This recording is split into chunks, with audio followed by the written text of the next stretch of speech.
حضور علیہ الصلوۃ والسلام نے ایک جملہ ارشاد فرمایا، الصدق تمانیہ، اتنا جامع کلمہ ہے جس میں بہت کچھ آ جاتا ہے۔ صدق سچائی باطن کی تمانیت کا سبب اور ذریعہ ہے، باطنی سکون کا ذریعہ ہے۔ آگے فرمایا والکذب ریبہ، اور جو کذب ہے، جھوٹ ہے، وہ ریبہ، وہ تشکیک ہے، ابہام ہے، بے چینی ہے، اضطراب ہے، ٹینشن ہے، پریشانی ہے، اذیت ہے، ہر وقت کی بے قراری ہے۔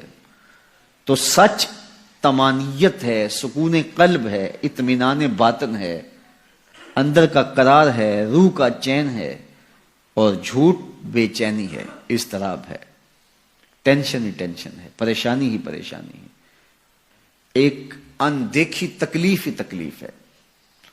تو اس لیے ہمیں ریبہ، اس بے چینی سے بچنے کی کوشش کرنی چاہیے، اور طمانیت کا نور جو زندگی کا حقیقی اجالا ہے اس کو حاصل کرنے کے لیے ہمیں اپنی زبان کو ہمیشہ سچ سے ہی آشنا کرنا ہوگا۔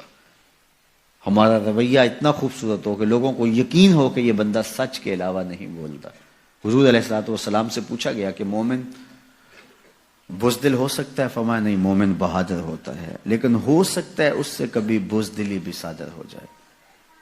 پھر پوچھا گیا کہ مومن بخیل ہو سکتا ہے؟ کہا نہیں، مومن سخی ہوتا ہے، لیکن ہو سکتا ہے کبھی اس سے بخل بھی صادر ہو جائے۔ تیسرا سوال کیا گیا، کیا مومن جھوٹا ہو سکتا ہے؟ فرمایا جھوٹا نہیں ہو سکتا، یہ پکی بات ہے، مومن جھوٹا نہیں ہو سکتا۔ ایک حدیث پاک میں آتا ہے جب کوئی شخص جھوٹ بولتا ہے تو اس کے منہ سے بدبو نکلتی ہے، جس کو عام لوگ تو نہیں سونگھ سکتے، لیکن اللہ کے رحمت کے فرشتے سونگھتے ہیں، اور وہ 1 میل دور ہٹ جاتے ہیں۔ اگر وہ دوبارہ جھوٹ بولتا ہے تو پھر اس کے منہ سے بدبو نکلتی ہے، 1 میل اور پیچھے ہٹ جاتا ہے۔ اور ہم اگر جھوٹ بولتے رہیں تو رحمت کے فرشتے ہم سے پیچھے ہٹتے رہتے ہیں، ہٹتے رہتے ہیں، ہٹتے رہتے ہیں۔ پھر اندازہ کرو کہ فرشتے کہاں تک جا چکے ہیں اگر ہماری زندگی جھوٹ سے بھری ہوئی ہے۔ تو جب ہماری اطراف میں رحمت کے فرشتے نہیں ہوں گے تو ہم ہر وقت بے چین رہیں گے جھوٹ کی وجہ سے، اور جب ہم رحمت کے فرشتوں کے جھرمٹ میں رہیں گے تو ہم قرار، سکون اور طمانیت میں رہیں گے۔ میں اور آپ ہر وقت کہتے ہیں کہ ہماری پریشانی کا سبب یہ ہے، یہ ہے، یہ ہے، وہ سبب ہوں گے جو ہم سمجھتے ہیں، لیکن ہماری پریشانیوں کا بہت بڑا سبب ہمارا جھوٹ بولنا ہے، قرار قلب کا نصیب نہ ہونا، طمانیت باطن کا نہ ملنا، ہر وقت ٹینشن ہی رہنا، پریشانیاں ہی رہنا، اذیتوں میں مبتلا رہنا، بے چین رہنا، بے قرار رہنا، دکھوں میں مبتلا رہنا، حالات کی تلخیاں سنگینیاں کبھی دور ہی نہ ہوں۔